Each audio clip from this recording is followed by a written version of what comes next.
हम लोग आज भगवान बुद्ध और अन्य अवतारों के बारे में चर्चा करेंगे।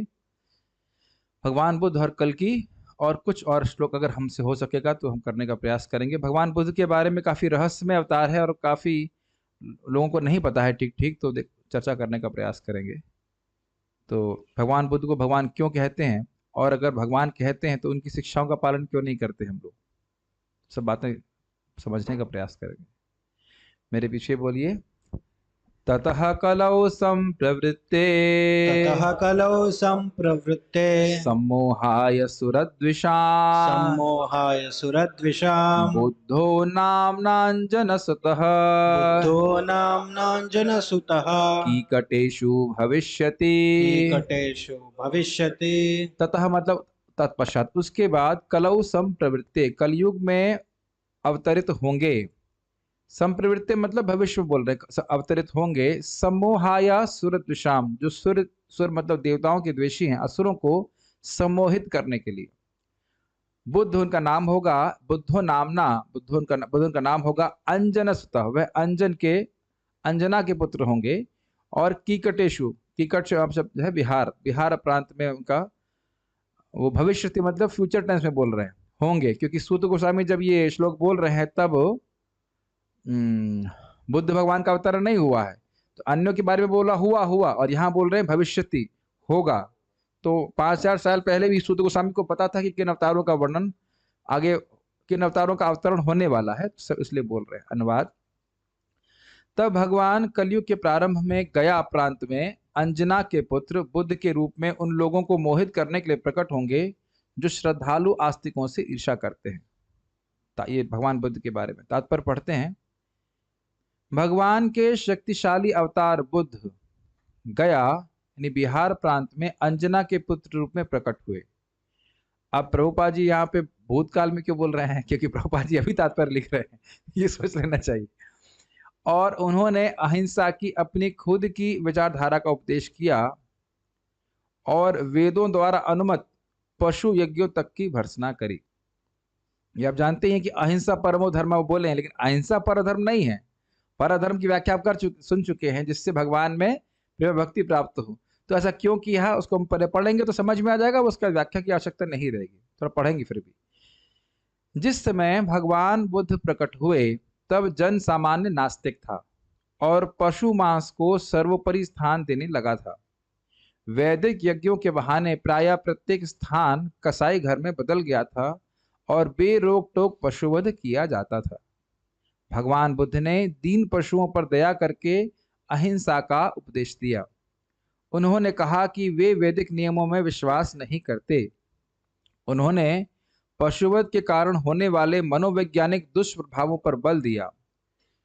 कलयुग के उन अल्पज्ञ व्यक्तियों ने जो ईश्वर में विश्वास नहीं करते थे, उनके सिद्धांत का पालन किया और वे कुछ काल तक नैतिक अनुशासन तथा अहिंसा की शिक्षा पाते रहे, जो इस साक्षात्कार के पथ पर अग्रसर होने के लिए प्राथमिक कदम है।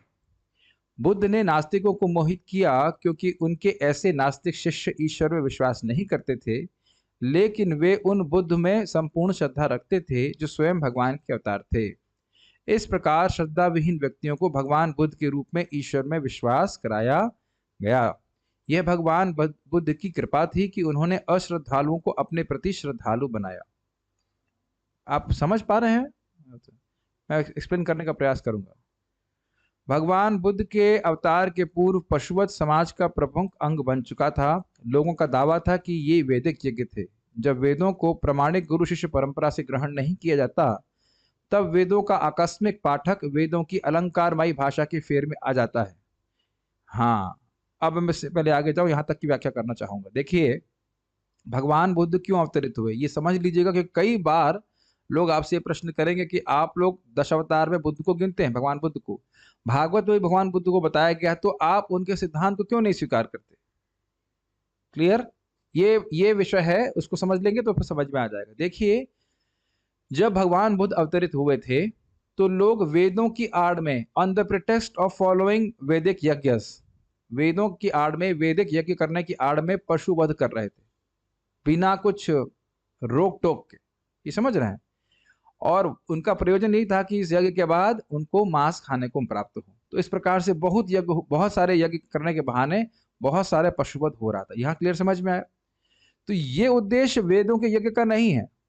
वेद में अगर किसी पशु को वध करने के लिए बोला भी जाता है यज्ञ में, तो उसको उस समय ब्राह्मण इतने शक्तिशाली हुआ करते थे कि तुरंत उसको मानव की योनि देते थे या देवता की योनि प्राप्त करा देते थे, और सबके सामने ऐसा होता था। लेकिन ऐसा तो करने की सब शक्ति उन लोगों में थी नहीं, और वह परम गुरु शिष्य परंपरा में वेद का प्रयोजन जान ही नहीं रहे कि क्या है। वेद का प्रयोजन भगवान की प्राप्ति करना, वो तो बिल्कुल नहीं जान रहे हैं। तो वेद को केवल मुखे मानी, वेद मुखे मानी। वेद, महाप्रभु कहते हैं वेद क्या है वो प्यार, वेद विरुद्ध कार्य करे, वेद मुखे माने, ऐसे कुछ है। वेद मुखे माने, वेद के विरुद्ध कार्य कर रहे हैं और वेद केवल मुख में मानते हैं कि हम वेद को मानने वाले हैं। तो जब भगवान बुद्ध ने देखा कि भाई ये तो वेद के बिल्कुल विरुद्ध कार्य कर रहे हैं और वेदों की आड़ में जो कार्य कर रहे हैं उससे उनकी दुर्गति होगी, तो भगवान ने कहा अगर तुम्हारा वेद इस प्रकार की अहिंसा, इस प्रकार की हिंसा का अनुमोदन करता है, इस प्रकार की हिंसा, किस प्रकार की हिंसा अनुमोदन करता है, जिसमें प्रॉपर यज्ञ हो और उसको पशु को प्रॉपर योनि प्राप्त हो, वो उसका अनुमोदन करता है। वेद इस प्रकार की हिंसा का अनुमोदन नहीं करता है। तो उन्होंने कहा कि भाई तुम, हाँ, खाने वाली, ठीक है, कसाई घर बनाने वाली हिंसा का अनुमोदन नहीं करता है। तो कहते ऐसा अगर तुम हिंसा करना चाहते हो वेद की आज्ञा मान करके, तो मैं वेद को ही नहीं मानता। ये भगवान बुद्ध ने फिलॉसफी दी। लेकिन आप समझ रहे हैं क्यों दी? क्योंकि लोग वेदों की आड़ में वेदों का बहाना लेकर के निम्न योनि को प्राप्त हो रहे थे। क्या ये बात समझ में आ गई सबको? और उन्होंने कहा कम से कम ये लोग मेरी बात मान करके, भाई वेद नहीं, वेद के नाम पे तो ये लोग हिंसा कर रहे हैं, मेरी बात मानकर कम से कम अहिंसा का कुछ पालन करेंगे, कुछ तो नैतिकता रहेगी, कुछ तो इंसान बने रहेंगे, नहीं तो बिल्कुल ये पशु बने जा रहे हैं। तो प्रयोजन समझ में आ रहा है आपको? महाप्रभु के शब्दों में, वेद न मानी ला बौद्ध हैल नास्तिक। तो वेद नहीं मानने के कारण बौद्ध लोगों को नास्तिक ही कहा जाता है। समझ रहे हैं? लेकिन उद्देश्य यह है कि उनको कम से कम थोड़ा क्या कह सकते हैं, बेसिक नैतिकता के धर्म तो सीखे, उसके बाद तो वेद समझने का प्रयास करेंगे। तो यहाँ प्रभुपाद जी ने समझाया कि भले उन लोगों का वेद पे विश्वास नहीं है, लेकिन भगवान बुद्ध की शिक्षाओं पे विश्वास है, और ऐसे लोग धीरे धीरे नैतिकता के स्तर पर आते हैं, तो कम से कम कुछ तो धर्म का पालन करते हैं, कम से कम घोर पशुवध इत्यादि तो नहीं करते। लेकिन अब दिक्कत यह कि आजकल के जो बहुत सारे जो अनुयायी हैं, उनके वह मांस खाने में कोई संकोच नहीं करते। कितनी आश्चर्य की बात है, क्योंकि भगवान बुद्ध ने किसी प्रकार की हिंसा को भी मना किया था। हम ये नहीं कह रहे कि सारे इस प्रकार के हैं, लेकिन काफी लोग इस प्रकार से हैं। क्या कहा जा सकता है, किसी नाम लेने से तो लोग बुरा मानेंगे, लेकिन ये बहुत देखा जा रहा है। तो देख रहे हैं कि हर जगह लोगों का पतन हो रहा है। किसी भी धर्म की बात करेंगे उसमें लोगों का पतन हो रहा है, वह मूल शिक्षाओं को पालन नहीं करना चाहते। अच्छा, एक बात तो हुई। अब हम उनकी शिक्षाओं का पालन क्यों नहीं करते हैं? क्योंकि वह शिक्षाएं तात्कालिक थी। तात्कालिक मतलब उस काल के लिए इंपॉर्टेंट थी, क्योंकि लोग वेद को नहीं मान रहे थे। लेकिन सार्वकालिक शिक्षाएं नहीं थी।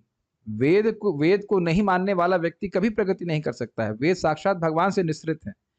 तो इसलिए वेदों का प्रयोजन क्या समझना चाहिए? वेदों का प्रयोजन है जीव अपने संबंध को भगवान से समझे, उसके अनुसार कार्य करे, अर्थात अभिधेय, और जीवन का प्रयोजन भगवान कृष्ण के प्रेम की प्राप्ति करे।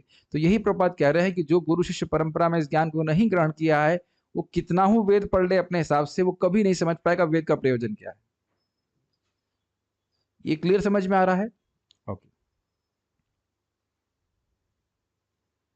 आगे बढ़ते हैं। अब हम यहां तक मैंने बताया था आपको। हाँ, जब वेदों को प्रामाणिक गुरु शिष्य परंपरा से ग्रहण नहीं किया जाता, तब वेदों का आकस्मिक पाठक वेदों की अलंकारमयी भाषा के फेर में आ जाता है। ये ग्रहण कर रहे हैं।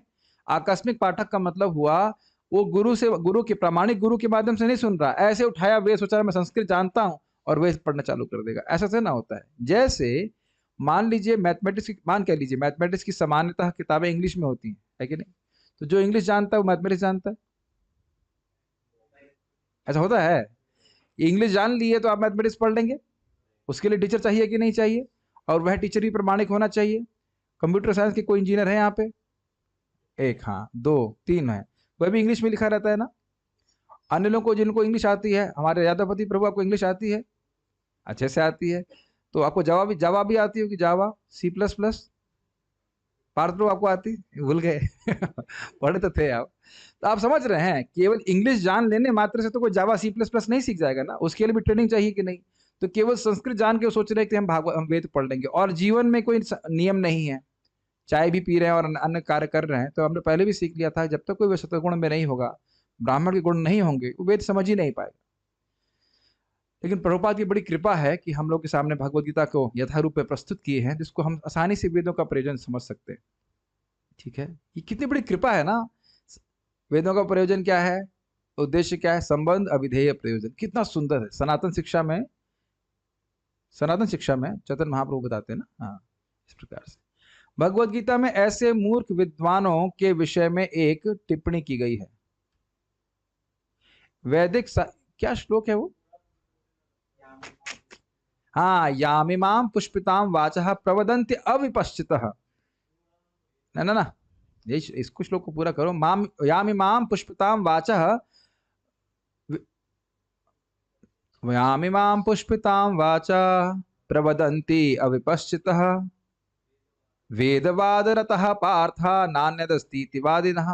तो वेदों में बताया गया है भाई, आप इस प्रकार के कुछ कर्म कांड करोगे तो फिर आपको स्वर्ग की प्राप्ति होगी, वहां बहुत सारी अप्सराएं हैं, बहुत सारा आपको सोमरस पीने को मिलेगा। तो बस वो कहते हैं वेद में इसके अलावा और कोई प्रयोजन नहीं है। लेकिन वेदों का प्रयोजन क्या है? यस्तम वेद सवेदवित्। जो व्यक्ति समझ रहा है कि इस जन्म मृत्यु रूपी अश्वत्थ वृक्ष को काटना है, भौतिक भौतिक जीवन को, और भगवान के पास जाना है, वह वेद के प्रयोजन को जानता है। तो इसलिए भगवत गीता कितना सुंदर ग्रंथ है। पूरा सार में समझ में आ जाता है कि वेद का प्रयोजन क्या है। इतनी आसान बात नहीं है। और आपने एक महत्वपूर्ण बात देखी, ऐसा क्यों हुआ था? ये डीजेनरेशन, हिंदी में क्या कहेंगे डीजेनरेशन को?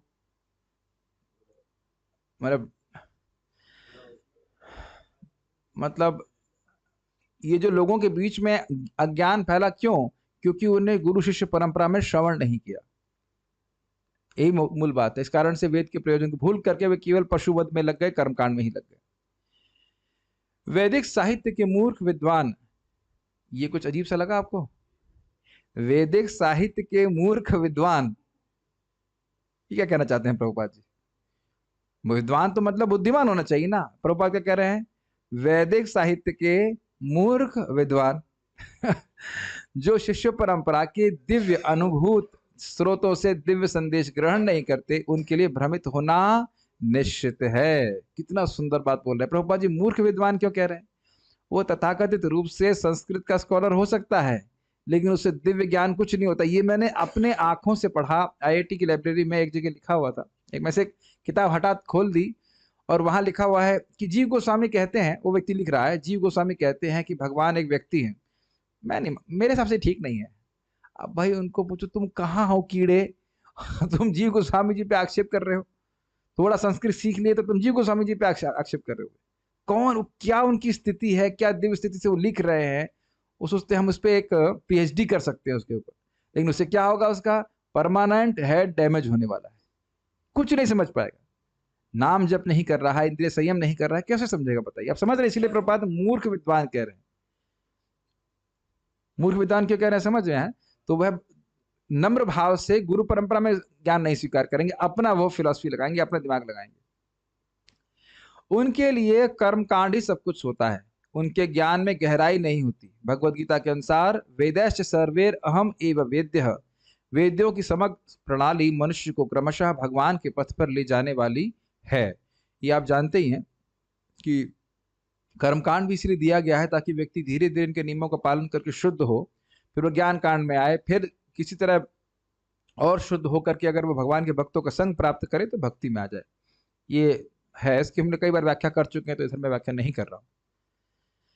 वैदिक साहित्य की सारी रूपरेखा ही है कि परमेश्वर, आत्मा, दृश्य जगत तथा इन सबके संबंधों को जानना। भगवान कौन है, जीवात्मा कौन है, ये जगत क्या है, जगत से जीव का क्या संबंध है, जगत का भगवान से क्या संबंध है, और भगवान का जीव से क्या संबंध है। ये ट्रायंगल आप समझ लीजिए, इसको संबंध ज्ञान कहा जाता है, और यही भगवद गीता का विषय भी है।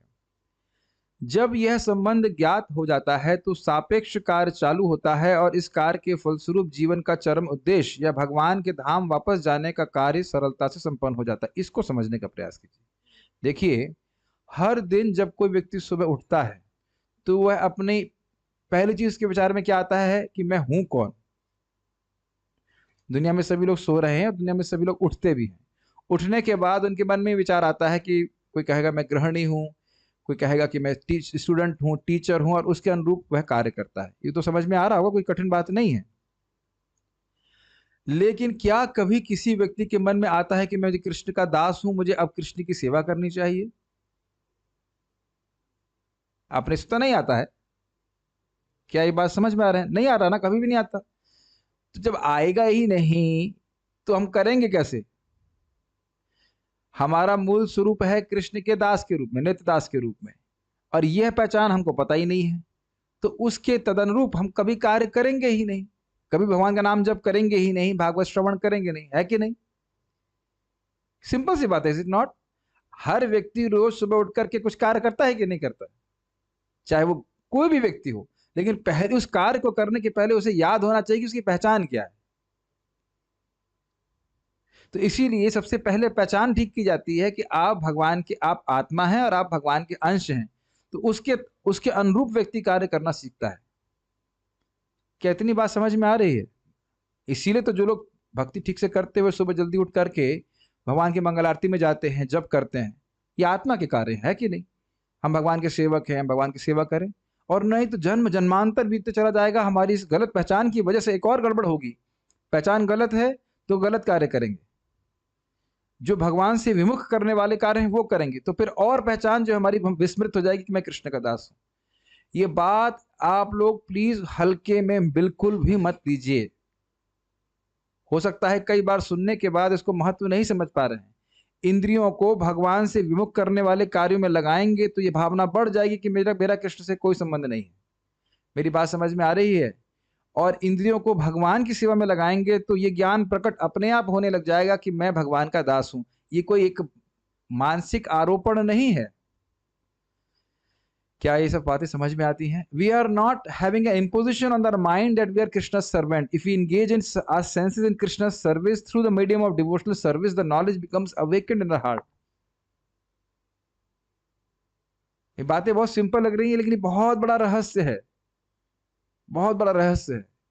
इसीलिए जब व्यक्ति बार बार हरे कृष्णा बोलता है तो वो भाव हृदय में उदित होने लग जाता है कि मैं भगवान का हूं, मुझे भगवान की सेवा करनी है, भगवान का ही हूं।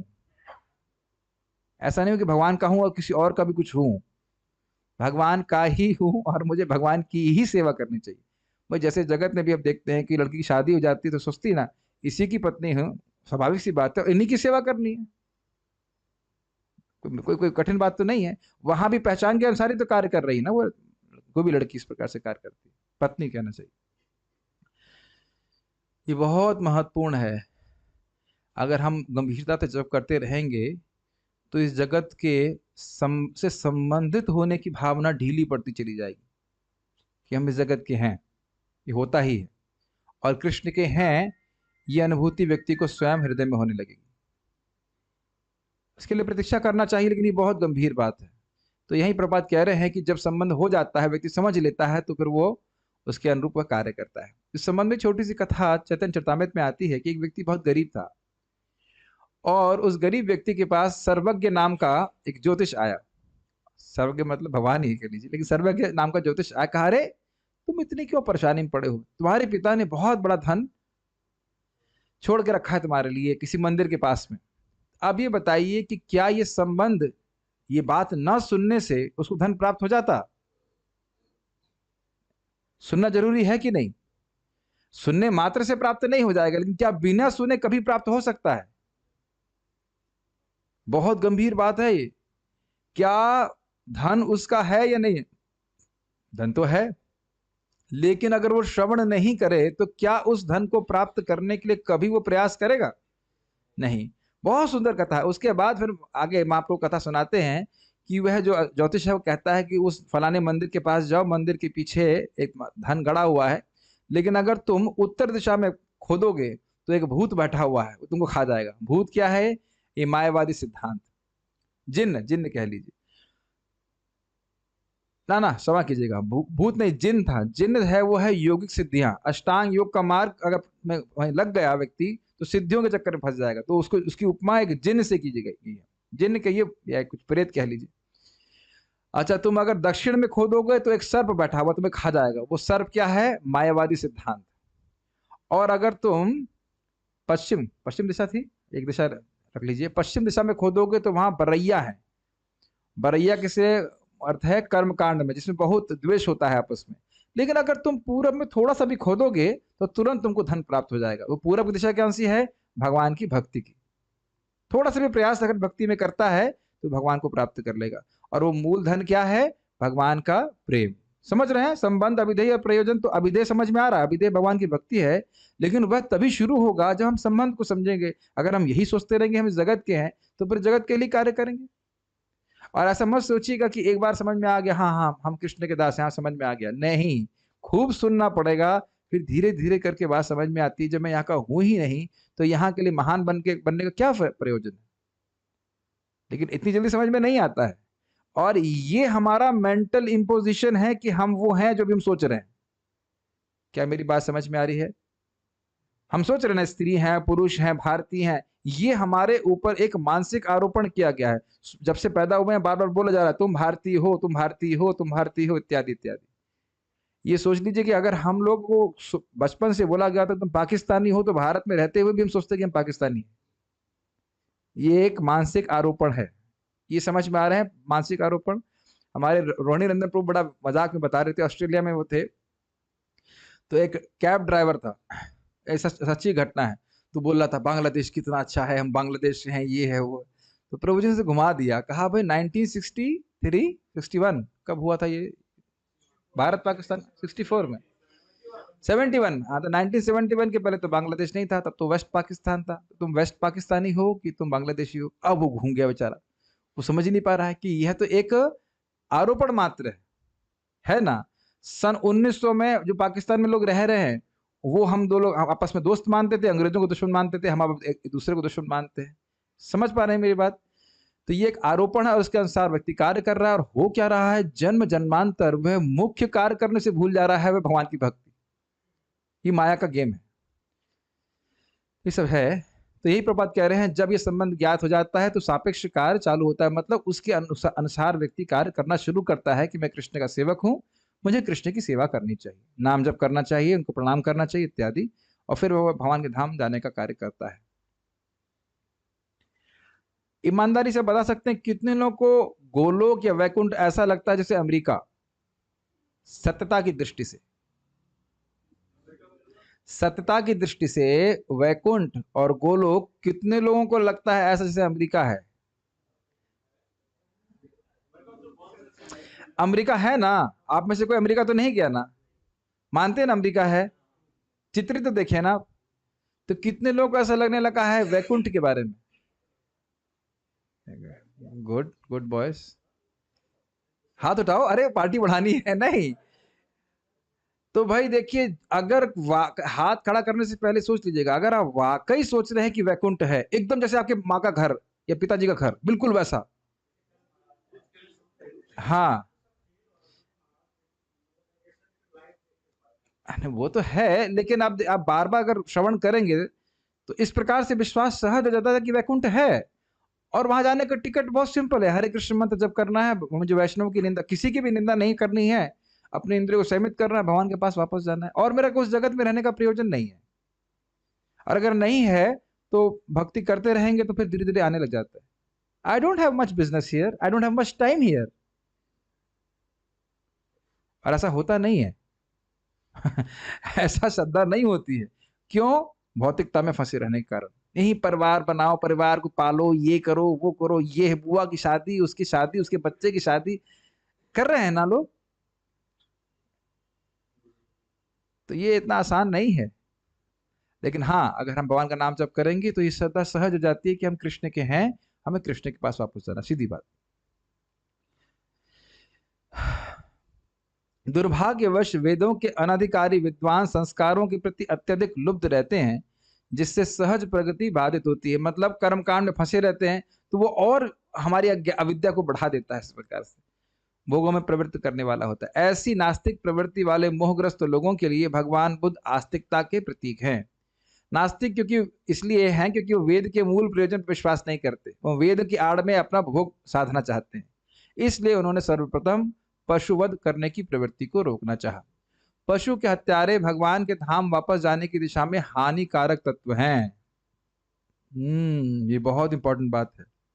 ये मांस खा रहा है, ये पशुओं को मार रहा है, तो वो कभी भगवान के पास नहीं जा सकता, कभी नहीं जा सकता। आप लोग तो सब डिवोटी हैं लेकिन जो व्यक्ति इस प्रकार से कर रहा है वो कभी नहीं जा सकेगा, उसे छोड़ना ही पड़ेगा ये सब कर। आप प्रभुपाद पशुवध एक्सपैंड कर रहे हैं। पशुवध करने वाले दो प्रकार के होते हैं। कभी कभी आत्मा को भी पशु या जीव कहा जाता है, अतः पशुओं को वध करने वाले एवं आत्मा के स्वरूप को भूल जाने वाले दोनों ही पशुवधिक हैं। समझ में आया? जो आत्मा के लिए कुछ कर ही नहीं रहा है, केवल भोगों में पड़ा हुआ है, वह भी आत्मा का वध करने वाला है, पशु वध करने वाला है। समझ रहे हैं? आत्मा, हाँ। और जो पशुओं का वध कर रहा है वो तो है ही, उसके अंदर हृदय में दया ही नहीं है, तो क्या वो भगवान के बारे में सुनेगा? आपको याद है ना, वेद्यम वास्तव अत्र श्लोक कैसे सर? धर्म प्रोचित कैटपुत्र निर्मस सर्वाम सताम। सताम मतलब जीवानुकंपिनाम, जो जीवों पे अनुकंपा करने वाले हैं, उनको मारने वाले नहीं हैं। तो इस प्रकार के व्यक्ति को भागवत अच्छी लगेगी। महाराज परीक्षित ने कहा कि केवल पशुवध करने वाले को ही भगवान के दिव्य संदेश का स्वाद नहीं मिल पाता। तो क्या मतलब हुआ कि एक जो व्यक्ति हिंसा कर रहा है पशुओं के प्रति, उसको भागवत सुनने में अच्छा नहीं लगेगा, और दूसरा जो अब केवल आत्मा के हनन में ही लगा हुआ है, उसे आत्मा साक्षात्कार से कोई मतलब ही नहीं है, वही कहेगा अब क्या है सब बात है, अच्छा नहीं लग रहा है। अतः जिन्हें भगवत धाम मार्ग की शिक्षा दी जानी है, उन्हें सर्वप्रथम उपर्युक्त विधि से पशुवध की क्रिया को बंद करना सिखाना होगा। तो अब समझ में आ रहा है कि बुद्ध भगवान का प्रयोजन क्या था। वो देख रहे हैं कि इनको अभी मैं ज्ञान दूंगा कृष्ण भावना का, क्या स्वीकार करेंगे? वो नहीं समझ पाएंगे। इसलिए उन्हें कहा कि तुम वेद की आड़ में पशु को मार रहे हो, पहले पशुओं का वध बंद करो, उसके बाद आगे कुछ बात करेंगे। समझ रहे हैं भाई? मान लीजिए कोई नर्सरी का बच्चा है, वो कहे ABCD तो आता नहीं है, आप मुझे शेक्सपियर की नॉवल पढ़ा दीजिए, क्या पढ़ाएंगे बताइए? या जैसे कृष्ण की लीला को भी हम समझना चाहते हैं, तो ये पहले समझना हो कि भगवान कृष्ण है कौन। आपको याद है महाराज क्या बोले थे? आप लोग कहेंगे कृष्ण जाते नहीं है बाहर ब्रज के, फिर बाहर अंदर कैसे आ रहे हैं, गए कि नहीं गए? तो बहुत इंपॉर्टेंट बात बोले थे महाराज। गीता पढ़ते हैं ना आप लोग, तो आप चर्चा कर रहे हैं भगवान के बारे में और दृष्टि रख रहे हैं अपनी, तो ये तो गलती हो जाएगी। तो इसलिए भगवान की लीला अगर हमने समझनी ठीक से, पहले समझना होगा कि ये भगवान की लीला है, ये कृष्ण की लीला नहीं है। मतलब कृष्ण की लीला मतलब कृष्ण कोई समान व्यक्ति नहीं है, हिस्टोरिकल पर्सन मात्र नहीं है। समझ रहे ना मेरी बात? तो अब कोई व्यक्ति भगवान के तत्व को ना समझे और कहे कि मैं लीला समझ लूंगा, कैसे समझ लेगा? समझ ही नहीं पाएगा, कभी कभी नहीं समझ सकता है। इसीलिए हर चीज के लिए एक प्री रिक्विजिट की आवश्यकता होती। तो यहाँ पे बुद्ध भगवान समझाने का प्रयास कर रहे हैं। उन्होंने बताया कि पहले तुम अपने जीवन में कुछ अहिंसा लेके आओ, ऐसा हिंसा करोगे तो तुम कुछ भी नहीं समझ पाओगे। तो इस प्रकार से, इसीलिए इसी उद्देश्य से उन्हें वेदों को नकारा कि ना, वेद हम नहीं मानते। समझ रहे हैं? और इतना आसान बात नहीं है, उस समय वेद सभी मानते थे, लेकिन भगवान थे, इस कारण से पूरे भारत में उन्होंने वेदों की जो क्या कहेंगे, उसकी अथॉरिटी को क्या कहेंगे हिंदी में, प्रामाणिकता को चुनौती दे पाए वो। ठीक है? और बहुत प्रबल हुआ वो स्थान। यह कहना मूर्खता है कि पशुवध का आत्म साक्षात्कार से कुछ लेना देना नहीं है। प्रभुपाद जी बात बोलते हैं कि कुछ लोग कहते हैं कुछ भी खाइए, इससे क्या, आप कुछ भी खाइए, सिगरेट पीजिए या मांस खाइए, इससे आत्मा साक्षात्कार क्या मतलब है? लेकिन आप श्लोक गीता का भी जानते हैं, अगर किसी का आहार शुद्ध नहीं है तो वह उसकी बुद्धि शुद्ध नहीं हो सकती। बिना शुद्ध बुद्धि के व्यक्ति भगवान को कैसे समझ सकता है? इसीलिए प्रभुपाद जी सबसे पहले आहार शुद्ध करवाए, प्रसाद खाओ। तो प्रसाद खाएगा तो धीरे धीरे उसकी बुद्धि ठीक होगी और फिर भगवान को ठीक समझ पाएगा। इस घातक सिद्धांत के कारण कलयुग की कृपा से ऐसे अनेक तथाकथित सन्यासी सामने आए हैं जो वेदों के बहाने पशुवध का उपदेश देते हैं। कहते हैं मानव सेवा माधव सेवा, और इस मानव सेवा के नाम पर वह पशुओं को काट करके मानव खिलाते हैं, कहते हैं कि भगवान की सेवा है। कितनी गलत बात है। और अद्भुत बात है कि ऐसी सेवा पास भी हो जाती है भगवान की सेवा के रूप में। मुझे भक्त बता रहे थे, मैं तो देखा नहीं हूं, कि बंगाल में जहां मांस काटते हैं वहां काली का फोटो लगा देंगे, ऐसा करते हैं, और वो लोग सोचते हैं कि हमें काली का प्रसाद प्राप्त हो रहा है। ये सोचते हैं। इस विषय की व्याख्या भगवान चैतन्य तथा मौलाना चांद काजी साहिब की वार्ता में पहले ही की जा चुकी है। ये हमने इंट्रोडक्शन में पढ़ा था। वेदों में वर्णित पशुयज्ञ कसाई घरों में अनियंत्रित पशु हत्या से भिन्न है।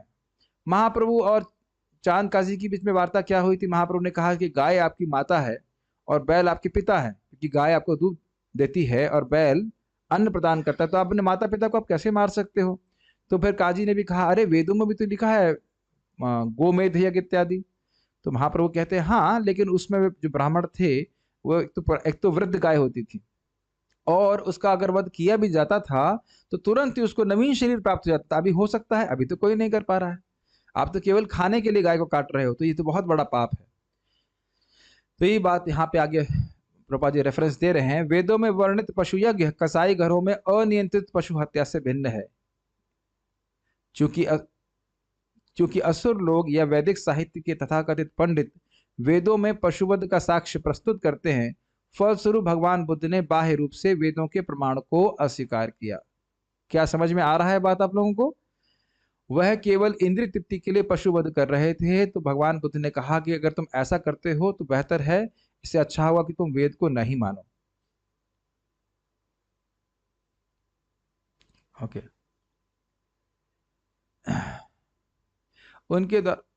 उनके द्वारा वेदों का यह तिरस्कार लोगों को पशु हत्या के पाप से बचाने तथा बेचारे दीन पशुओं को उनके बड़े भाई के द्वारा वध किए जाने से बचाने के लिए किया गया, जो विश्व बंधुत्व, शांति, न्याय तथा समानता का नारा बुलंद करते हैं। ये समझ में आ रहा है लाइन?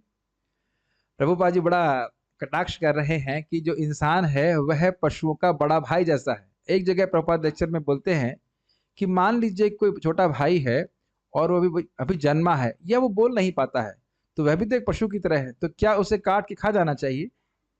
या अगर मान लीजिए वो मेंटली रिटार्डेड है, मतलब मानसिक रूप से विक्षिप्त है, तो पिता से बड़ा भाई कहे अब ये तो किसी काम का है नहीं, ऐसा करते हैं मैं इसको मार के खा जाता हूँ, तो पिता क्या कहेंगे? नहीं, ये तुम तो उसको नहीं पाल रहे हो ना, मैं पाल रहा हूँ, तुम्हारे पास क्या अधिकार है इनको मारने का? समझ रहे हैं?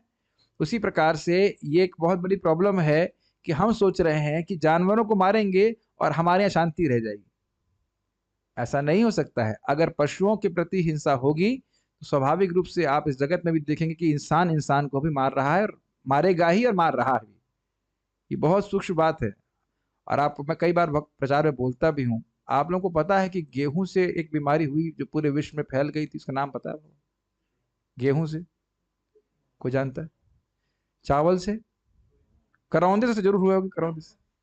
तो आप देख सकते हैं किसी सब्जी से, गेहूं से, बहुत होगा थोड़ा बहुत फूड पॉइजनिंग हो गई होगी, वो भी इंसान की वजह से। अदरवाइज हिस्ट्री जरा छांट लीजिए, गेहूं, चावल, करौंदा, आम, पकौड़ा, इससे किसी को कोई कठिनाई नहीं हुई है।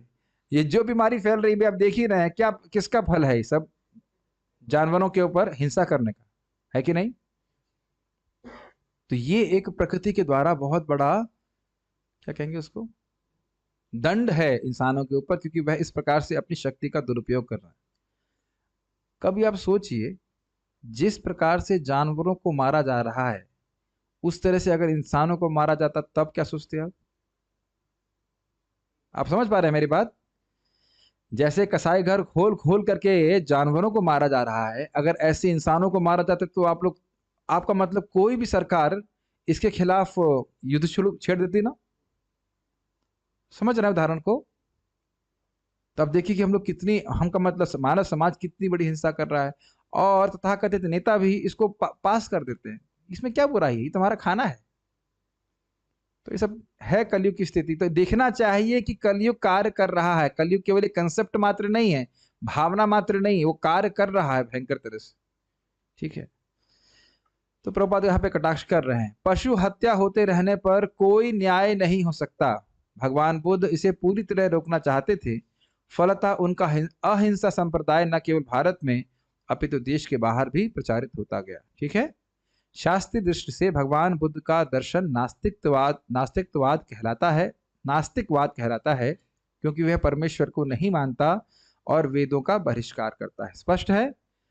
किंतु भगवान द्वारा यह छलावा मात्र है। भगवान बुद्ध परमेश्वर के अवतार हैं, अतएव वे वैदिक ज्ञान के मूल संस्थापक हैं।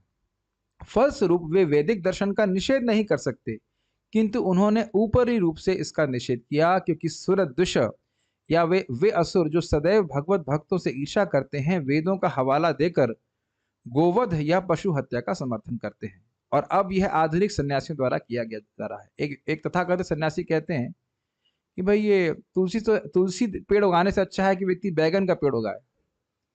उनके दिमाग में बैगन भरा होगा तभी ऐसा बोल रहे हैं। तुलसी जी को जल देने मात्र से जीव मुक्त हो जाता है, लेकिन ये उनके दिमाग में नहीं घुसेगा। और तथाकथित रूप से वे अपने आप को वेदांती कहते हैं। प्रभुपाद जी कहते हैं वेदांती नहीं, विदंती हैं, जिनका दांत तोड़ दिए गए हैं ऐसे करके। मूर्खता है, कल वो सबका दिमाग ऊपर उल्टा चलता है, पता नहीं कैसे हो रहा है। भगवान बुद्ध ने वेदों के प्रमाण का ही सर्वथा निषेध किया। यह केवल सैद्धांतिक है। यदि ऐसा ना होता तो उन्हें भगवान का अवतार ना स्वीकार किया गया होता। न ही वैष्णव आचार्य जयदेव कवि ने दिव्य गीतों में उनकी पूजा की होती। जरा कोई ढूंढ सकता है क्या श्लोक है? छलयसी, तो इतना तो मुझे भी याद है। छलयसी आगे क्या है? छलयसी विक्रम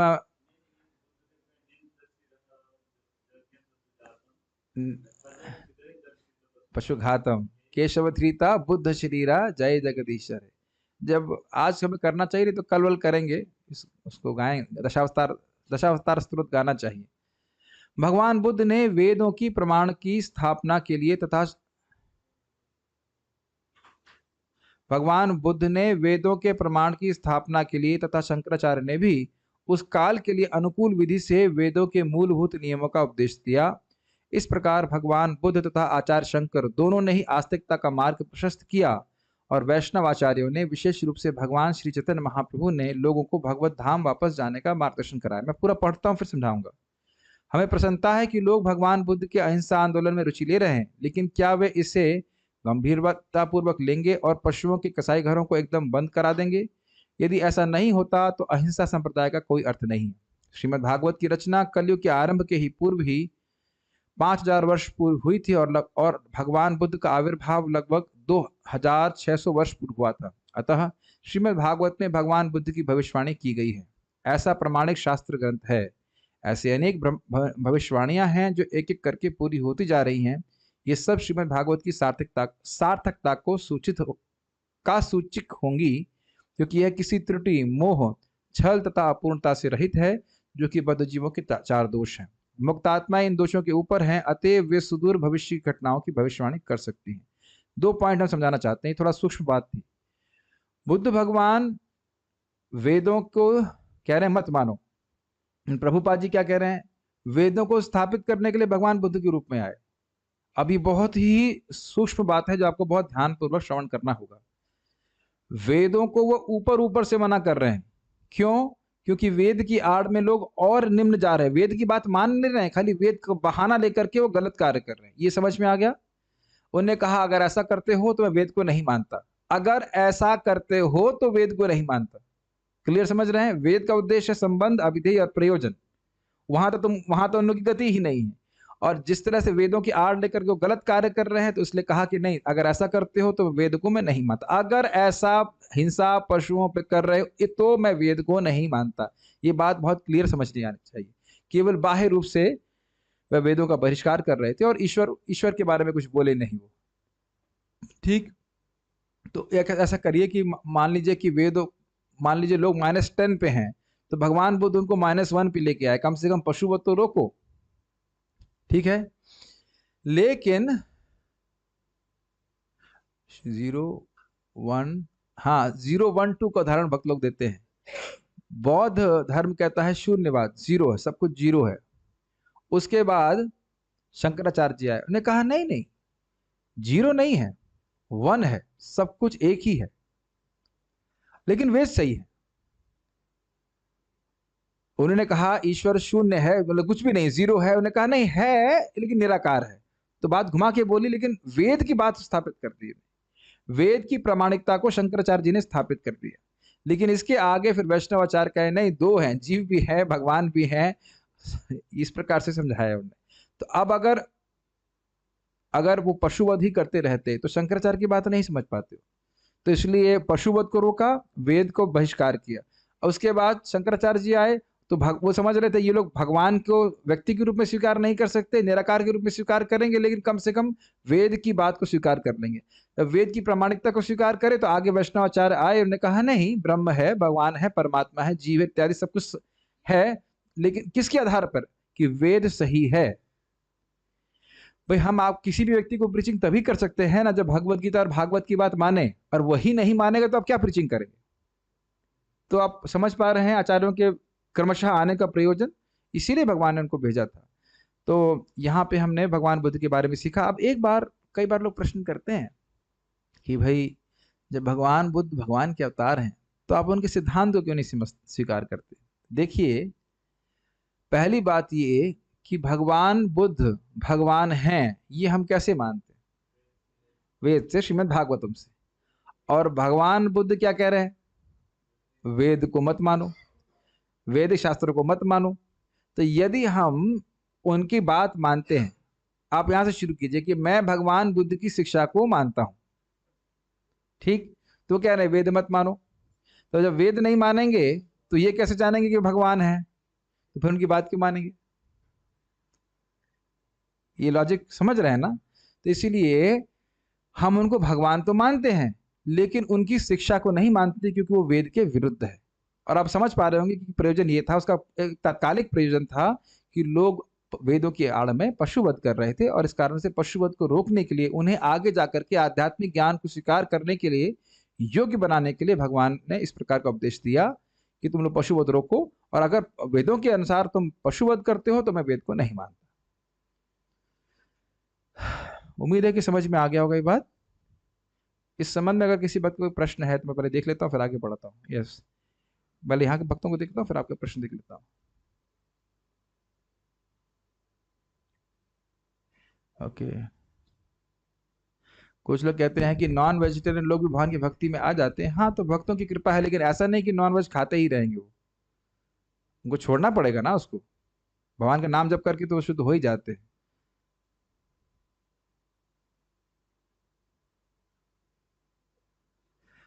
हाँ, तो आप कुछ लोग एक भक्त बोल रहे हैं कि कुछ लोग कहते हैं आध्यात्मिकता तो आत्मा के लिए है और खाना तो शरीर के लिए है, तो क्या मतलब है? लेकिन ये उनका लॉजिक हो सकता है, लेकिन वस्तुतः भगवान 3 प्रकार के भोजन के बारे में बता रहे हैं ना, सत्वगुणी, रजोगुणी और तमोगुणी। तमोगुणी खाने वाला व्यक्ति तमोगुणी होगा, वो कभी भगवान को ठीक से नहीं समझ सकता है। छल यसी विक्रमणे बलिमद, ये तो वामन दे दिया, अर्थ नहीं पता था क्या आपको? चलिए, नाम नहीं रखेंगे डांटने के लिए, लेकिन और मैसेज भी एवरीवन को पोस्ट कर दिया है, अपनी गलती सबके सामने चली जाएगी। वामन देव के बारे में नहीं बात हो रही है, ये हम भगवान बुद्ध के बारे में पूछ सकते। कुछ पूछ रहे थे आप? यस प्रभु।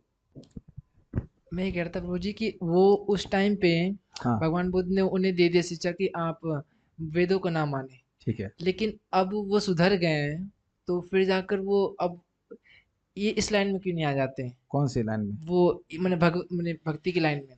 हाँ, तो उस प्रीचिंग करेंगे तब आएंगे ना। आप कैसे आए? किसी ने प्रीचिंग किया तो आप प्रीचिंग करिए, वो लोग भी आएंगे।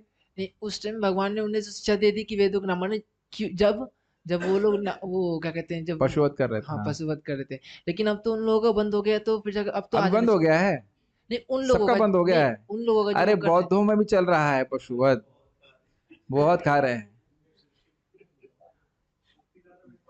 प्रभु जी उतारे मुक्तिनाथ में आंखों से देख के आए, इस प्रकार से क्या करा जाएगा? अरे हिंदुओं में ब्राह्मण लोग मांस खा रहे हैं, बताइए। तो उन लोगों को ये नहीं पता कि भगवान बुद्ध ही भगवान है, मतलब वो ऐसा भगवान। मानते हैं भगवान बुद्ध बना भगवान है, लेकिन उनकी शिक्षा को नहीं मानते हैं। हर जगह तो यही प्रॉब्लम है, शिक्षा ही तो दिक्कत है। दीक्षा लेना तो बहुत आसान है, शिक्षा पालन करने में कठिनाई है। लोग सोचते हैं दीक्षा लेना वो कठिन है, दीक्षा लेना तो बहुत आसान है, शिक्षा का पालन करने में कठिनाई है। ठीक है, ठीक है। जयदेव जी ने चैतन्य महाप्रभु को दशावतार में क्यों नहीं बताया? उसके लिए भी आप रुकिए, क्लास चल रही है तो समझाया जाएगा आपको। लोग कहते हैं जो जमीन से उगता है वो सब, अब समझ गए इसके बारे में क्या बात करें, समझ रहे ना? ये सब बातें, प्रश्न महत्वपूर्ण नहीं है। कल की भगवान की जय। अभी तो प्रीचिंग हो रहा है तो सुधर जाओ नहीं तो कल की भगवान आएंगे तो खाली गाजर मूली की तरह काटने वाले हैं। ठीक है कि नहीं? अथावसौ युग संध्याया दस्यु प्रायेषु राजसु दस्यु प्रायेषु राजसु जनिता विष्णु यशसो जनिता विष्णु यशसो नामना कल्किर्जगत्पतिः। नामना कल्किर्जगत्पतिः। इसके पश्चात यानी कि भगवान बुद्ध के बाद अब असौ वही भगवान युग संध्या के बारे में बताया गया था ना। कलयुग और किसी भी दो युग जब मिलते हैं तो उसके जो 10,000 साल का समय होता है उसको युग संध्या कहते हैं, समझ रहे हैं।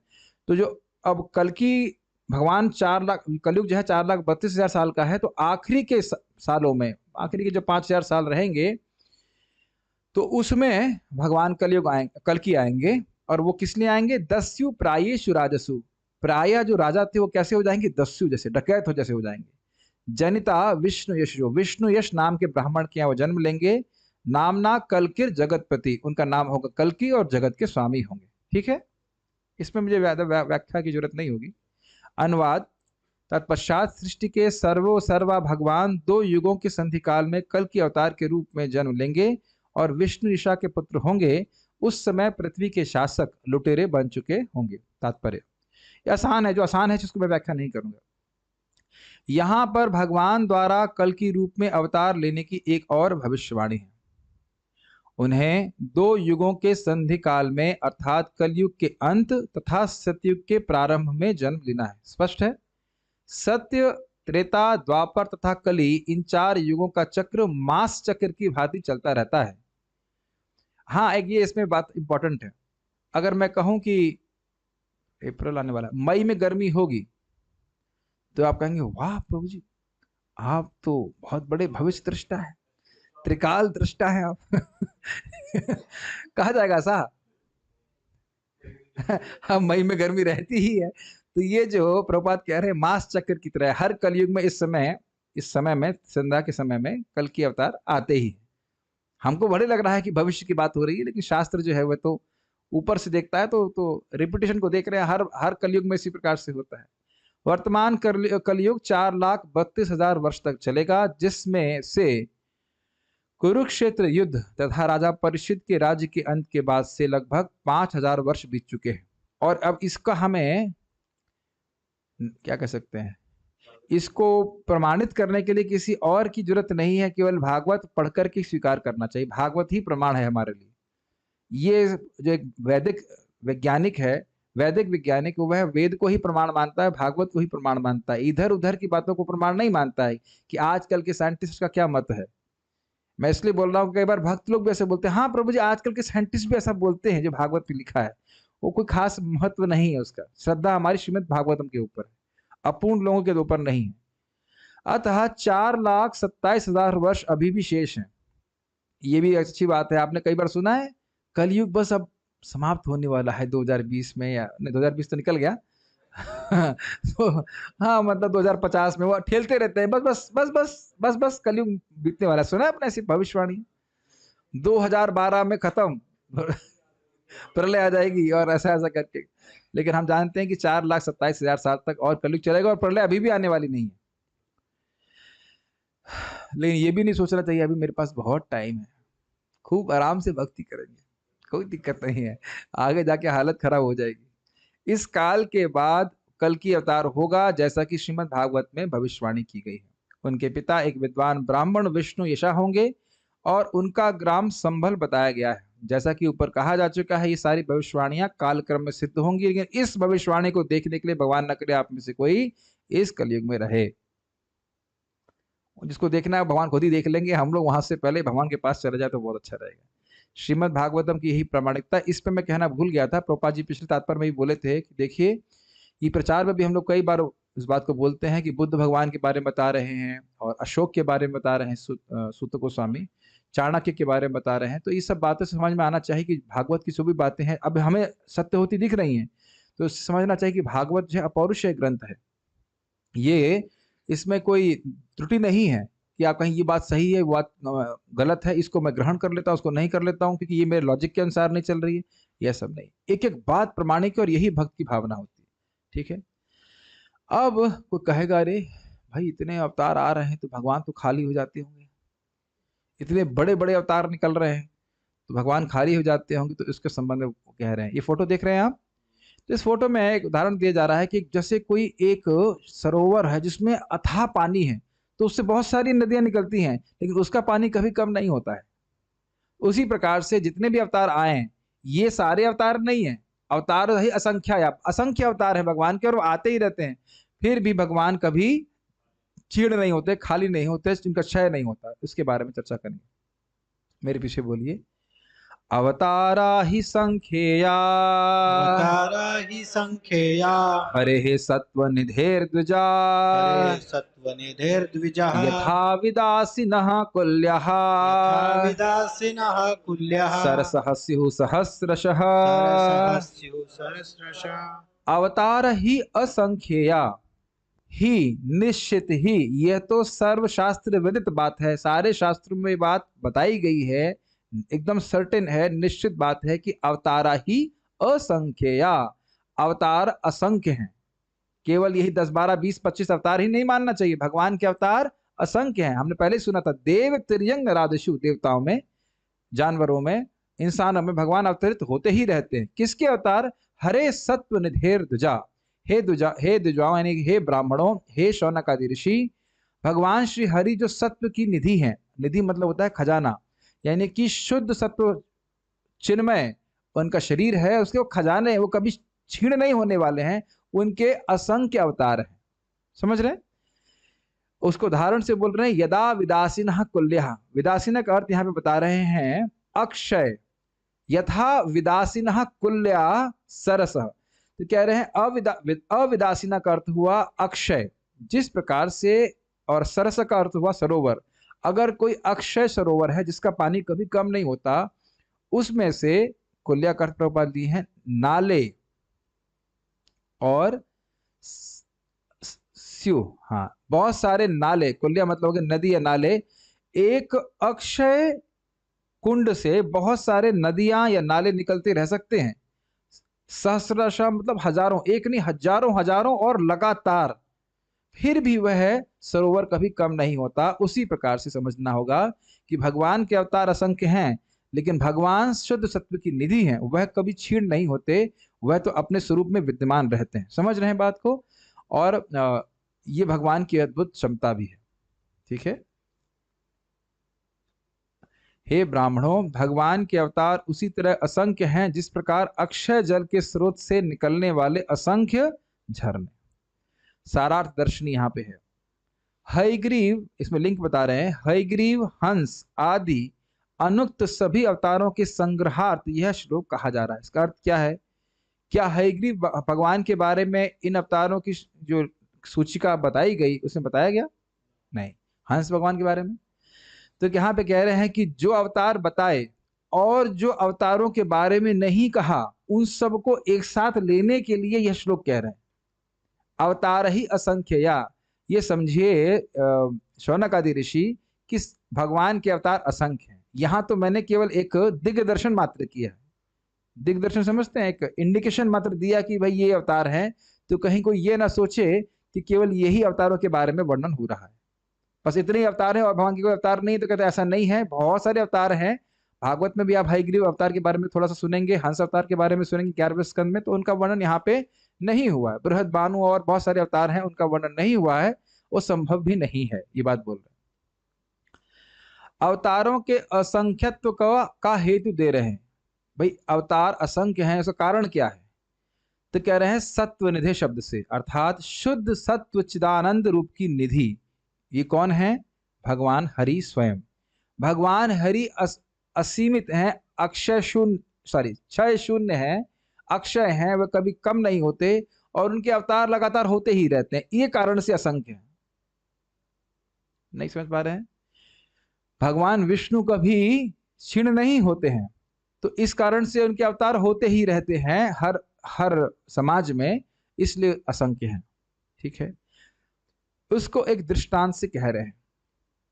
अविदासीना अर्थात उपक्षय शून्य, उपक्षय शून्य मतलब क्षय मतलब कम होने वाला, और उपक्षय शून्य मतलब जो कभी कम नहीं होता।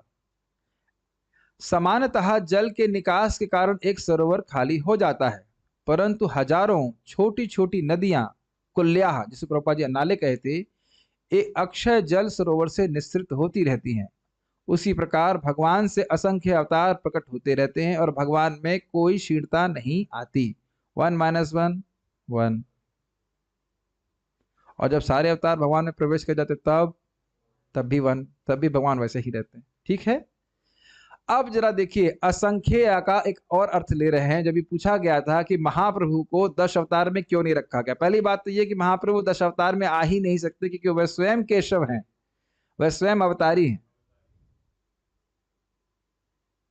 10 अवतार में कृष्ण का नाम नहीं रखे है ना, क्या नाम है, क्या श्लोक है? नहीं, केशव तो अवतारी के रूप में बोले, केशव धीता इत्यादि रूपा, लेकिन अवतार में तो नहीं गिन रहे हैं ना। लास्ट में अलग से श्लोक है उसके लिए। तो इसलिए समझ लेना चाहिए कि स्वयं चैतन्य महाप्रभु अवतारी हैं, तो इसलिए अवतारों के बीच में रखने का कोई प्रयोजन नहीं है। और एक और कारण है, इसको आप देखेंगे यहाँ पे। असंख्येय का अर्थ है जिनकी गिनती नहीं की जा सकती, ये तो एक अर्थ हो गया। परंतु एक और अर्थ भी है, अर्थात जो बहुत अधिक प्रसिद्ध नहीं है। असम्यक ख्याता, सम्यक मतलब अच्छा, असम्यक मतलब अच्छा नहीं, ठीक से नहीं, और ख्यात मतलब ख्याति।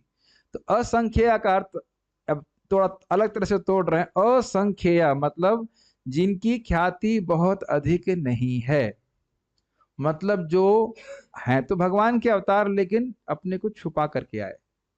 कौन है वो? श्रीमन चैतन्य महाप्रभु। समझ आ रहे हैं? बहुत सुंदर अर्थ लिए हैं। पुरुषावतार आदि प्रसिद्ध हैं, परंतु अन्य उतने प्रसिद्ध नहीं हैं जैसा प्रहलाद महाराज ने कहा है। पुरुषावतार मतलब भगवान विष्णु को तो जानते हैं, लेकिन क्या सभी लोग महाप्रभु को जानते हैं? भारत में भी नहीं। तो इसी को वह इंगित करने के लिए प्रहलाद महाराज की युक्ति को कह रहे हैं। इत्थम नृत्यग ऋषि देव झषावतारेर लोकान विभावयसि हंसी जगत प्रतीपान धर्म महापुरुष पासी युगानुवृत्तम छन्नः कलौ यद भवस्त्रिगयोत्थ सत्व। हे प्रभु, इस प्रकार आप विभिन्न अवतारों में जैसे मनुष्य, पशु, ऋषि, देवता, मत्स्य या कच्छप के रूप में प्रकट होते हैं और इस प्रकार से विभिन्न लोकों में संपूर्ण सृष्टि का पालन करते हैं तथा आसुरी सिद्धांतों का वध करते हैं।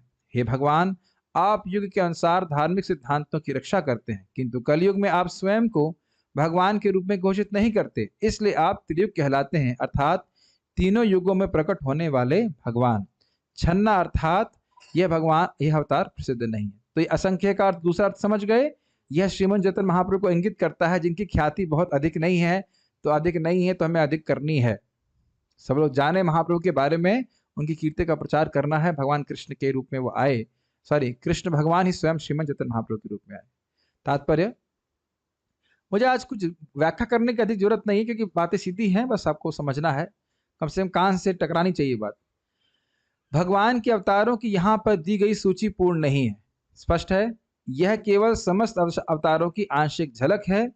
अन्य अनेक अवतार हैं, यथा श्री हयग्रीव, हरि, हंस, कृष्णगर्भ, विभु, सत्यसेन, वैकुंठ, सार्वभौम, विश्वक्सेन, धर्मसेतु, सुधामा, योगेश्वर, बृहद तथा प्राचीन युग के अन्य अनेक अवतार। तो उन सभी को जोड़ लेना चाहिए और उनके बारे में कहना संभव नहीं है। यहाँ पे श्री प्रहलाद महाराज ने अपने स्तुति में कहा है, हे प्रभु, आप अपने भक्तों के पालन तथा अभक्तों के सहार के लिए उतने ही अवतार धारण करते हैं जितने की जलचर, वनस्पतियां, सरीसृप, पक्षी, जंतु, मनुष्य, देवता आदि योनियां हैं। बहुत ईजी है। लेकिन अगर मान लो कि प्रश्न करे कि इतने सारे अवतार होंगे तो भगवान कम तो नहीं हो जाते, तो इसलिए बोल रहे ना, ऐसा नहीं। इस प्रकार आप विभिन्न युगों की आवश्यकता अनुसार स्वयं अवतरित होते हैं। कलयुग में आप भक्त के वेश में अवतरित हुए हैं। कलयुग में भगवान का यह अवतार भगवान चैतन्य महाप्रभु के रूप में है। भागवत तथा अन्य शास्त्रों में ऐसे कई स्थल हैं जहां श्री चैतन्य महाप्रभु के रूप में भगवान के अवतार का स्पष्ट उल्लेख हुआ है। ब्रह्म संहिता में भी परोक्ष रूप में कहा गया है कि यद्यपि भगवान के अनेक अवतार हुए हैं, यथा राम, नृसिंह, वराह, मत्स्य, कूर्म आदि, लेकिन कभी कभी भगवान खुद अवतरित होते हैं। अतः भगवान कृष्ण तथा भगवान श्री चैतन्य महाप्रभु अवतार नहीं है और इसीलिए 10 अवतारों में उनका वर्णन नहीं है, वे अवतारी हैं। ठीक है, कि अपितु वे अन्य समस्त अवतारों के मूल उद्गम हैं। तो ये तो आप सारे जानते ही हैं। भगवान कृष्ण के प्रथम विस्तार हैं बलराम जी। बलराम जी से चतुर्व्यूह आए, प्रद्युम्न, अनिरुद्ध, संकर्षण, वासुदेव। फिर उनसे नारायण और फिर उनसे चतुर्विहू, उसके बाद फिर महाविष्णु, महाविष्णु से गर्भोदकशय विष्णु, से फिर क्षीरोदकशय विष्णु, और सारे अवतार इस प्रकार से आए। इस तरह भगवान उन असंख्य अवतारों के अक्षय स्रोत हैं जिनका उल्लेख सदा नहीं किया जाता। देखिए, आप कह रहे होंगे इनकी व्याख्या नहीं कर रहे हो, केवल आप पढ़ रहे हो, क्यों? इससे कुछ फायदा होगा? हाँ, श्रील प्रभुपाद जी के वाक्य हैं और श्रील प्रभुपाद जी जीव गोस्वामी जी की टीका और चक्रवर्ती पाद की टीका को मिला के लिखे हैं। तो हम इन आचार्यों की टीका पढ़ रहे हैं प्रभुपाद जी की टीका पढ़ते हुए। प्रभुपाद जी की टीका तो पढ़ ही रहे हैं, इसमें तो कोई संदेह है ही नहीं, और इन शब्दों के द्वारा हम प्रभुपाद का संपर्क प्राप्त कर रहे हैं। इसलिए व्याख्या मैं तभी करूंगा जब कुछ बात नहीं समझ में आई। स्पष्ट समझ में आ रहा है और हम लोग शुद्ध हो रहे हैं सही, नहीं तो इतनी देर बैठ के पढ़ने वाले नहीं थे ना हम लोग। तो मैं सही बात बताऊं तो मैं इस बहाने मेरा 1.5-2 घंटे पढ़ने का समय निकाल लेता हूं, इस प्रकार से हमें कोई बिना डिस्टर्ब किए हम पढ़ लेंगे। हाँ, ऑब्वियसली कुछ बातें भी हम चर्चा करते हैं तो और अच्छा लगता है, लेकिन समझ में कम, जब अगर कहो कि रीडिंग आप कितनी हुई तो हाँ 1.5 घंटा तो हम रोज पढ़ ही लेते, केवल बैठने के पढ़ ही तो रहे ना हम साथ में, इसमें कोई दिक्कत तो नहीं है ना। किंतु ऐसे अवतार विशिष्ट अलौकिक कार्यकलापों के कारण विख्यात होते हैं जो किसी सामान्य जीव द्वारा संपन्न नहीं हो सकते। इस बात को हमेशा धारण करना चाहिए। किसी को भी भगवान मान रहा है, अवतार मान रहा है, तो देख लेना चाहिए कि जो अवतारों ने कार्य किए हैं वैसे वो कर सकता है। आजकल जो कल्कि घूम रहे हैं वो एक भी गुंडे को मार सकते हैं, जरा बताइए, आपने सुना होगा। हाँ पार्थ प्रभु अच्छा बात बोले, कह रहे हैं वो कल्कि अवतार स्वयं सिक्योरिटी लेके घूम रहे हैं। बताइए, आपने क्या सुना? कल्कि भगवान अकेले ही सबको मार मार के खत्म कर देंगे, तो कैसे कल्कि के अवतार हुए, जरा बताइए, है ना। भगवान के प्रत्यक्ष तथा अप्रत्यक्ष शक्त्यावेशित अवतारों का यही सामान्य पहचान है। मतलब प्रत्यक्ष मतलब जो स्वांश है विष्णु तत्व है, और अप्रत्यक्ष मतलब जीव तत्व है जिनमें भगवान अपनी शक्ति आवेशित करते हैं। वो ऐसा मेन बात यह है कि वह ऐसे कार्य करेंगे जो समान व्यक्ति बिल्कुल कर ही नहीं सकता। वेद को हम 4 भाग में कर लेंगे, उसके बाद वेद सारे पुराण, सारा इतिहास, उपनिषद, भागवत कोई लिख पाएगा? बताइए, एक अक्षर नहीं लिख सकता है। हाँ, ऐसे कुछ अवतार जिनका ऊपर उल्लेख हुआ है प्रायः पूर्णांश, ये ध्यान रखिएगा, थोड़ा समझाऊंगा यहाँ पे। पूर्णांश का मतलब हुआ वह विष्णु तत्व की कैटेगरी के हैं, वो भगवान के समान ही शक्तिशाली हैं। कुछ जैसे कि मत्स्य, कूर्म इत्यादि। उदाहरणार्थ कुमारगण दिव्य ज्ञान से विभूषित थे, नारद भक्ति से आवश्यक थे, ये सब भगवान के शक्तावेश अवतार हैं। महाराज पृथु प्रशासनिक कार्य की शक्ति से युक्त थे। प्रभुपाद जी एग्जैक्टली जीव गोस्वामी जी की टीका लिख दी, इसीलिए मैं कोई टीका लिखा ही नहीं, एकदम प्रभुपाद इसको यथावत रख दिए बिल्कुल। मत्स्य अवतार प्रत्यक्ष पूर्णांश है, और इसीलिए प्रभुपाद जी के तात्पर्य हमको शुद्ध करते हैं। हमेशा प्रभुपाद जी परंपरा का ज्ञान देते हैं। He never changes anything। Prabhupada इस बात को बहुत अच्छा से बोले कि मेरी एक ही योग्यता है कि मैं कभी मतलब नम्रता में बोल रहे हैं, लेकिन ये बहुत महत्वपूर्ण बात है कि कभी वो परंपरा के ज्ञान को परिवर्तित नहीं किए। Extremely nice, very nice. इस तरह समग्र ब्रह्मांडों में भगवान के असंख्य अवतार उसी तरह निरंतर होते रहते हैं जिस प्रकार जल प्रपातों से निरंतर जल बहता रहता है। स्पष्ट है? एक श्लोक और देखेंगे छोटा सा, फिर हम रुक जाएंगे, 2 पेज हैं बस। मेरे पीछे बोलिए। ऋषयो मनवो देवा, ऋषयो मनवो देवा, मनुपुत्र महौजसः, मनुपुत्र महोजसः, कलह सर्वे हरेरेव, कलह सर्वे हरेरेव, स प्रजापतयः स्मृतः। स प्रजापतयः स्मृतः। ऋषिगण, मानव, देवता, मनुपुत्र जो है, और महाओजसा, और जिनके पास और कोई बहुत अधिक महान ओजस है, शक्ति है। कलह सर्व हरे रेवा, वह सब भगवान हरि की ही कला है।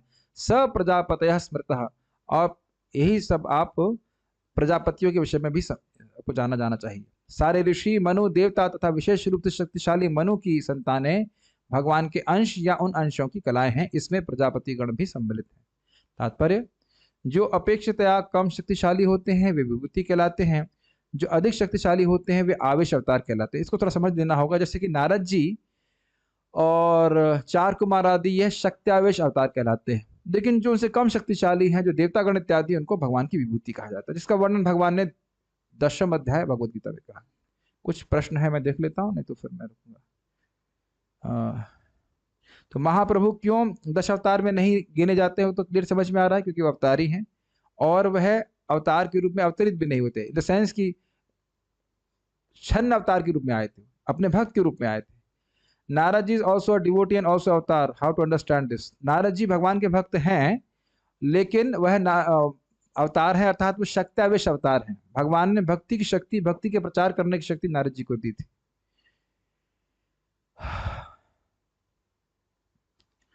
क्या शक्त्यावेश अवतार अपने आप को विस्तारित कर सकते हैं भगवान की तरह?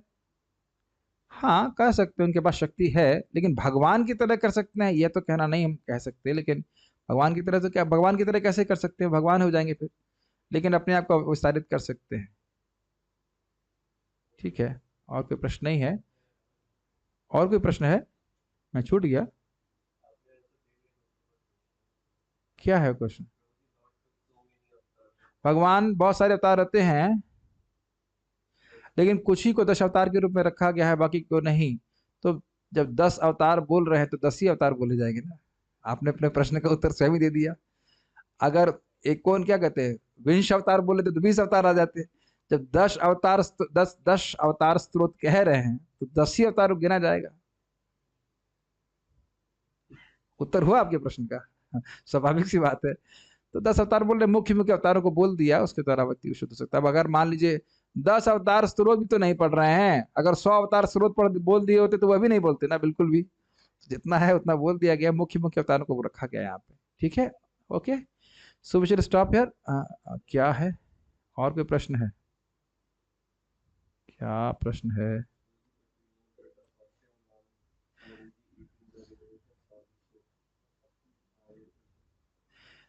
If we worship proper deities any Shakti avatar. Okay, चलिए रुक जाते हैं, कोई विशेष प्रश्न नहीं आ रहा है। ठीक है, श्रीमद् भागवतम की जय, श्रील प्रभुपाद की जय, परम पूज्य वृंदावन चंद्र